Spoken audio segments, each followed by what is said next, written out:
Biharko bertso egunak besteak beste musikako Garriko bertso eskolari aitortza egingo diolako, bera izan baitzen Bizkaiko lehenengo bertso eskola eta hartan ibili zen bertso ikasle eta irakasle gurekin dena Ziara Enbeita.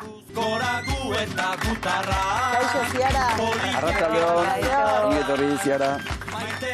Ziara, esan dugu musikako Garriko bertso eskola izan zela Bizkaiko zaharrena, tartean Enbeitatarrak.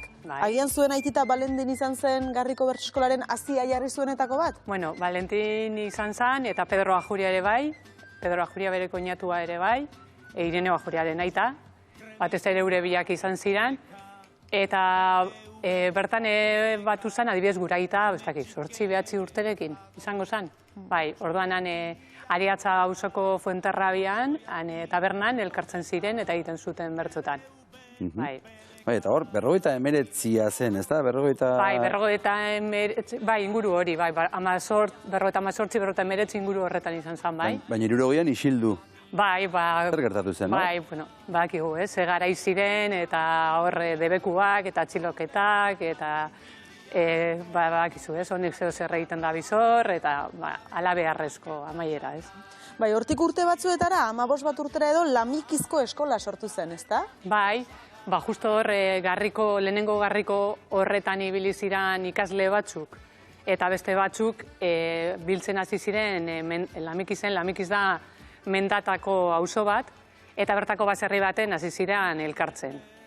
Eta ni adibidez horra hasi nintzen, amaitzen Garriko berriro sortu orduko, tarte horretan, ez dakitzen, biderrez, lau bat, biderrez edo egon nintzeni, lehen guzuren batekin, bertan afaldu, bertsoak entzun, eta gero etxerako lanan bat beha egiten gendun, bai. Bai? Etxerako lanak ere, bai?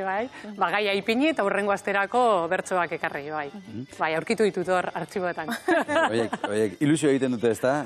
Zure letra aurkitzen duzunean eta zure bertsoak ikusten dituzunean. Baina gero irakurtzen duzunean da norbere diskurtsoa garai horretan esaten duzu, aurreatu dugu zer. Bai. Gero esan diguzu bertso eskola umezurtz geratu zela? Ze gertatu zen? Bueno, umezurtze baino horregon zan, justo aitita aitzitze hil zan, eta, bueno, alandabe jarraitu ban Lamikizek aurrera, justo Garriko bertso eskola sortu arte, azkenean hor Lamikizen batez ere helduak biltzen ziren, gu batzen batzu joan ginen, baina berez helduak batzen ziren, eta ikusi zuten behar izana umeekin lanean hasteko, eta umei erakusten hasteko, eta horregaitik izan zen, musikanan eskolan Garriko berriro be martxan jartzea. Beraz, aipatu duzu, 87an Garriko bertso eskola berriro sortu zenean, zu hortxe zinen, ez da? Bai. Zuek izan zineten lehenengo, esan dezagun, lehenbiziko belaunaldia hor? Bai, eta garai horretan batez ere hori musikarrentzako zan, bertso eskola, musikarrentzako edo musikarren seme alabentzako, nire naiz musikarra, bai familikoa, orduan zergaitik hori, azken batean egia esan ume asko ginen, horrela eginda ere ume asko ginen, ez dakit, esaten baina sasoi askotan 30 bat ume ibili gara bertso eskolan. Egia da, familikoak asko ginela, Enbeitatarra badakizu ugaria garela. Bai, asko. Argazkia ikusi dugu hortxe, eta... Asko ginen familiakoak, baina bai, egon zen giroa, gero, ez dakit, urtetan 11 edo ez dakit ze garaitan, Gernikatik eta eskaerak egon ziren, eta ikusi zuten aukera zegoela 30 bat lagunera arte, eta orduan ja, hasi zen apurtxu bat zabaltzen, da gerora izan dira Gernikarrak, Bermeotarra, Mundaka, zenbakioko jentea bai. Hor argazkian ikusi zaitugu, ezu borobilduta zeunden ez da horre berdez ispinean goian. Bai. Haze argazkia eta haze kuadrilla. Bai. Hori baserrian da, baserrian. Bai, eta aipatu duzu, familiako kide bat, baino gehiago hor lehengusuak eta... Hor dana familia. Dena familia? Dena familia, bai. Bainoski, baserrian. Irakurri dugu Garrikoren liburuan, ikaslei dagokionez 20 inguruko batazbestekoa izan duzuela Garrikon, eta adinari dagokionez 9, 10, 11 urtegaz hasi zirela gero plazetan eta txapelketetan arituko zirenak. Bai, azkenean ez, komentatu duen ez, 20-30 inguru horretan ibili ginela, eta 87an, nik ez dakit, 10-11 urte do izango nituen, horra gertzen da. Aurreko 6 horiek dira Garriko sortu zutenak. eta hor agertzen gara, eta hor batzuk ikusten duzu, honintza berak, ni baino 3 urte gutxiago ditu, ez dakit, 8, 9 urte edolako zerbait izango zuen bai. Bai. Eta nolako lanak egiten zenituzten, bertso eskolan? Ariketa edo... Ez, adibidez bertso zarrak abesten genituen, kasu batzutan bertso paperak ez dakit aititenak edo urretxindorranak izan alzien, edo eta Bizkaian ezaguna ziren bestelako bertso zar edo kantazarrak, bapatean ere egiten gendun, idatziz ere bai, rima landu, ez dakit, beste bertso eskola guztietan egiten den antzera, ez? Hori bai, egiten gendun umeo lehenengo, eta sasoi batzutan umeak ere talde ezberdinetan banatuta egoten ginen, eta gero ja ostean nagusiek egiten zuten bertsotan. Eta zu zer moduz, garaiaietan, bertso eskolan bapatean lagunen aurrean? Bertso eskolan ondo. Bai? Bertso eskolan ondo, baina ni beti izan oso urduria, eta geldi egoten ez dana. Eta gogoan dut, Osaba Moises, egoten zela beti nirankei begira. Bai? Bai, joaten nintzen bertsotan, eta beti hankak horren bakizu. Eta beren obsesioetako bat zan, ni geldi egotea, bai. Ze argazki politak, Hori da. Honintza iruditu zaitor, zu ere horren mozinen. Bai, hori ni. Garai baten egiten zen kanpoaldean, plazan, hori eskola da, eta eskola aurrean plazan egiten zen saioa. Gaur egun barruan egiten da, Garriko eguneko saioa, baina garai baten plazan egiten zen, bai. Garriko eguna aipatu duzu, eta hauxe da, horratzean jartzen du Garriko 6. bertsolari eguna, ariatzan. Bai. Zuhor kantari eta atzean aita begira gustora. Ze garaiak, Bai. Hau noizko argazkiak izango dira, 80? Hauek hasieratakoak izango dira, bai, hasieratakoak, bai. Hor, ekarri diguzu liburu bat eta diploma bat ere, ez? Bai. Zer ekarri diguzu? Bueno, hau da, liburua, hau atera zuten 2012an, eta hemen apurra dator Garriko egun, hau da Garriko bertso eskola baino, Garriko egunaren inguruan. Eta hemen, bertsoak eta bilduta. Da hemen ez dakite ikusten dan, zenba jente biltzen zan, saioetan. Bai. Bai, jente pilloa, bai. Jente pilloa. Bai. Polita. Bai, eta hau nire diploma. Diploma irabazi zenuelako zerbait? Bertso... Parte hartzeagaitik eta bai, irabazi ere baten bat bai.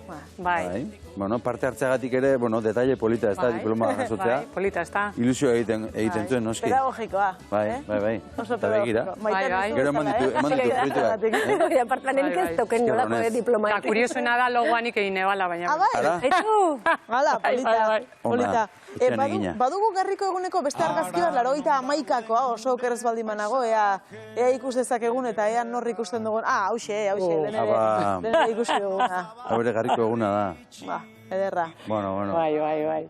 Ze argazki politak, oroitzapen ederrak benetan. Aizu, eta ekitaldiak ere antolatzen dituzu, ez da? Bai, kontua da, lehen aipatu du, ez, Koldok. Azkenean bertso eskola ez da bakarrik bertsolaria sortzeko leku bat, kultur eragile bada bai alde batetik, eta orduan bertsogaz lotuta hainbat saio antolatu dira, edo bertso afariak, edo bestela ere, kasu honetan Garriko musikan egon denez, musikako bestelako taldeekin eta lanean ibili da beti, ez? Eta gaur egun ez dago bertso eskolari bere horretan, baina Garriko jarraitzen du bertso egun hori antolatzen, Garriko eguna antolatzen eta bestelako ekitaldietan parte hartzen. Eta hor, bertso eskolan zu ikasle bezala, irakasle ere, hor, ze tresna baliagarri jaso dituzu zuretzako, eta beste batentzako ere, bertso eskolan egoteak ze tresna eman dezake? Bueno, ez dakit hain zehatzez, baina nik beti izaten dut, nire ustez, jente aurrean hitz egin behar duen edonork, bertso eskolatik pasatzea behar lukeela. Zergaitik, batetik, diskurtsoaren antolaketan laguntzen duelako asko bertsoak, eta ahoskotasuna gero eta gutxiago lantzen den hori lantzeko balio duelako. Ordan nik uste dut, bertso eskola ez talako bakarri bertsolaria sortzeko, ez? Lehen aipatu du Koldok. Azkenean horretan oso aberasgarria dela, eta ez da kasualitatea bertso eskoletatik pasatu den jendea entzutea hitz egiten eta ikustea nola hitz egiten duen, ez? Ez da kasualitatea horrela hitz egitea, ez? Eta nik uste dut garrantzitsua dela. Bai, gaur egun zailtasun handia dago gaina. Bai, gaur egun batez ere, nik uste dute horretan lagungarri dela, bai. Bai, kalterik ez du egiten hitzarekin jolasten ikasteak, ezta? Garriko bertso eskola gaur egun ez dago, Lili bertso badago eta beste bertso eskola asko ere bai. Nola ikusten dituzu gaur egungo bertso eskolak? Bai, lehen aipatu dena, ez? Nik uste dute bai bertso eskolak eta bai bertsozale elkarteak hezkuntza arautuan egiten duen lan hori nik uste dut funtsezkoa dela. Funtsezkoa da transmisioari begira, eta funtsezkoa da orain aipatu dudan guztiagatik. Berez, ahoskotasuna lantzea bere garrantzitsua delako, eta gero azkenean kultur eragile direlako, ez? Bertso eskola horiek, eta nik uste dut bertsotan funtsezkoena dela, ez? Transmisioarena. Bueno, eta bihar nola baiteko omentxo bat jasoko duzu, ez da? Bertso egunean, ez dakit, horren nola sentiarazten zaitu? Bueno, ez dakit, nik uste dute ni bertso eskolako kide izan naiz, fruitu, esango dugu, baina nik uste dut hor lana beste batzuk egin dutela gehiago. Ez? Batez ere sortzaileek, eta nik uste dute eure merezi dutela batez ere biharkoa, ez? Gure papela errezagoa izan da, zentzu batean, eta nik uste dute polita izango dela biharko eguna, biharko goiza polita izango dela, bai.